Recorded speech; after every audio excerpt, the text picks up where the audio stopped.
when you got the whole install that you're dealing with, that can be a little bit, I think it's hard. I really do. And so, but I think as you kind of zero in on what you're going to be actually calling for that individual person, it helps them a lot, So we'll see more of that the next few practices and into Saturday scrimmage. So, but to me, they both have had, things that they've done well and things where they look good and things where they still are growing and learning. So that's expected, So, but I think at the same time, as they just continue to handle the pressure of having this hanging over them, I think that's also a good thing because that's part of preparing them for the role they're going to be in, which is loaded with pressure and loaded with expectations and loaded with things that you have to handle as being a quarterback at this level. So I think as they go through this process together and learn to lean on each other, they're going to need each other throughout the season, and they're going to lean on each other, on a weekly basis now. And so I want to see that continue. So I think they've both shown that they can do a lot of good things, and they also shown that they got to keep working. Kind of how would you assess some of those other position battles that were going on, maybe wide receivers and defensive backs or offensive line, defensive line in a scrimmage setting like that? How would you kind of evaluate how those reps were? Yeah, I think that if you start up front, I think it's becoming a little more clear on some of those guys, on both sides. Obviously, from an offensive perspective, we got a lot of guys that have been here and are playing, and we're kind of going through, and even these last couple practices, mix some guys from tackle to guard and guard to tackle, just to continue to create that depth, because at the end of the day, you're always trying to play your best five. So I do feel like we're seeing the ability to have, Khalil Benson can play guard and tackle. We put Josh Sales can play guard, give him some reps there. Matt Bedford can play guard and tackle. And so just trying to find the best combination. And with Max in the rotation, Max Longman. So just being able to get those guys. And we've had Mike Kadick play at center at times, and Carpenter can play guard. And so just that position flexibility, we're working through that right now, and I think that's important. And defensively, we do have more bigger bodies that we can rotate, and keeping those guys fresh is going to be a priority. So I think you're kind of getting into those 8-9 guys that you're going to rotate there that we feel good about. And those guys that you saw in the scrimmage, and they just got to continue to develop and keeping those guys healthy, number one, and then keep growing that group. But I do think that we as a staff are kind of getting closer into the ones and the twos, who those guys are and who the rotational guys will be. But the defensive line is one of those you're just going to play a lot of guys. I think it's a position demands that, and the way we want to play and how we're going to do things, and we rotate them. So that's pretty consistent there. And every receiver, I think you still got, I thought Omar Cooper's really these last couple practices continues to make more plays, and showing up. EJ is showing up and making plays. D-Mac is continuing, and DQ and those guys, and Anderson. So just it's a lot of guys there that we're counting on. Obviously Cam Camper continues. He's obviously a special talent, and continue to build, to bring his rep base along and allow him to continue to grow and develop. So, but that, we're going to play a lot of guys at receiver. And Cam Perry's another one too. So all those guys are going to play, and we expect them to play. So I don't know that, we have it all fleshed out of who the starters are. I really don't think of it like that in a lot of ways. It's just who's going to be out there on the field helping us win. As you've kind of gone through camp, have you, I know you kind of review each phase. Have you changed your plan based on kind of where the team's been at each point? And then kind of a second part of that, has anything surprised you or kind of been unexpected, either player or position group, as you've kind of gone here through the first couple of weeks of camp? I would say as far as the first part, sticking pretty much to the plan in regards to where we're at, big emphasis these next few days on, end of game situations and, true situations, overtime, how you finish out games from hey, we're going to put our guys in this position, where even the coming out part of it and how you manage that, the 4-minute, 2-minute mode. We did that yesterday and going to do that again, and what that creates, and how you teach those parts of the game. So that to me is kind of gone from the scheme emphasis to in that whole installation to now more situational things that are growing in number. And then, to me, one guy that sticks out to me that's been a pleasant surprise is Lonell Carr. He's really shown a really just a very, very instinctual knack for getting to the quarterback, and so I think that's a huge thing that we we brought him here for, which is no question. I think he's just been able to, as he's bought into the training, bought into the disciplines of what we think it takes to be a special player here and in the Big Ten.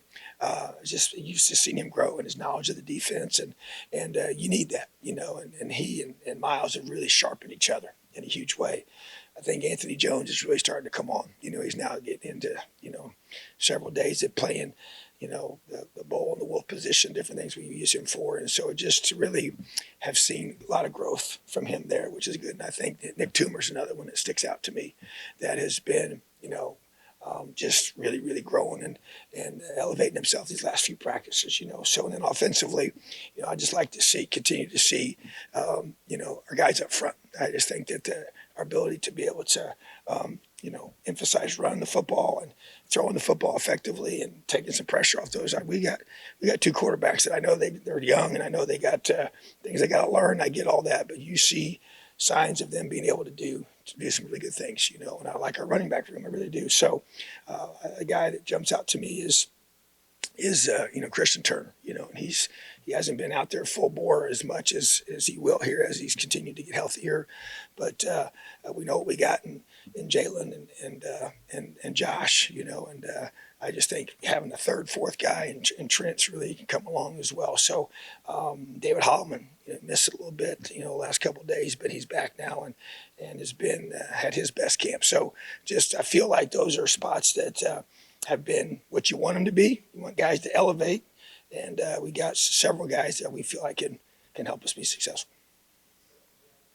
At kicker, how did you feel like Alejandro and Chris handled the game-like situations in the scrimmage on Saturday? And I know Nico was out, but just where's he at? How's he been stacking up to those guys, and where do you stand with? Yeah, so he's been slowly brought back this week, so should be fully kicking tomorrow. So I'd get a chance to get a better evaluation on him. I expect him to step up and compete. Did not feel like that we got what we wanted out of that on Saturday. It's an area that definitely is a area of emphasis for us right now. But Nico was expected to be in the competition, and he will be here this week. And so definitely is an emphasis without question. So not to our standard this past weekend, and those guys know that. And so excited to get Nico back in that competition and see how he responds. Yeah, I don't think Aaron Steinfeld played in the scrimmage. I think he's been off to the side in some practices. I guess what's he been dealing with, and how's he doing health-wise? Yeah, it's nothing long-term.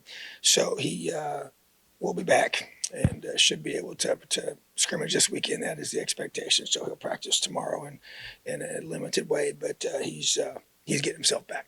So we need him. He's a guy that's made plays for us and thought he made some really good games over the spring. Had a really good spring camp for us there, and now into the fall camp. So expected getting back this week. Well, with the quarterback race, it doesn't matter who it ends up being. They're both going to be a young quarterback, as you said, and they're getting thrown to the wolves right off the bat against one of the top teams in the country. What can you do to try to minimize what they're going to go through? Because obviously Ohio State will throw everything at them for that very reason. Correct. So yeah, it's that's the challenge, right? And so you got to be able to have enough in your arsenal to be able to be effective, but you also have to do a good job of taking some pressure off of them from a decision-making perspective, and being able to allow them to be able to be effective, in a hostile environment. Fortunately, it's at home. That's a huge plus, without question. So, but the intensity of the opponent and the speed and the power that they're going to see and how fast things are going to happen is going to be at a high level. So, that's on us as coaches. We got to do a great job of getting them and putting them in positions to be able to maximize whoever's out there on the field, and to be able to play to their strengths and allow them not to have to feel like they have to have the weight of everything, that they got to be, carrying all that themselves. They got to rely on their teammates, and we got to do a great job up front. We got to run the football very well. We got to be able to throw the football, and take the pressure off so they can't get any strong indicators on what we're going to be doing, So that's our responsibility as coaches, and because you're just trying to put them in the best position to be successful. So, but there's one way to learn, and that is being thrown in there, and that's how they're going to, it's going to be that case, So I'm excited for their opportunity to be able to showcase it. There's no doubt that they'll be tested to the highest level you can think of, this early in the season. But that's how you grow. And I think when you have the right mindset and you got the right plan, our guys are going to have a chance to be able to be successful.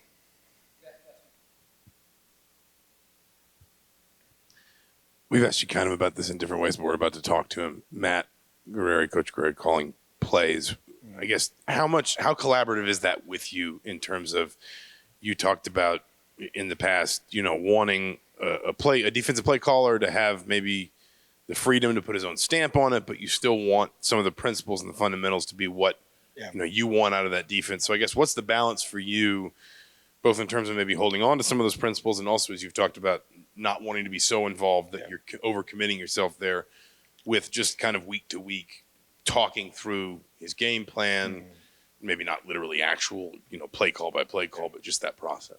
Yeah, I think that first it all starts with trust, and me trusting him, to come in here and learn our system, and which he's done, and also just add things to it that we feel make us better, and so because on game day, I'm not going to tell him what to call, I'm not going to second guess it when it, whatever happens, that's, and you got to know what I've learned, they're going to call what they believe in, they're going to call the things that they have developed trust in themselves to be able to be called. And so I want him to be free to do that.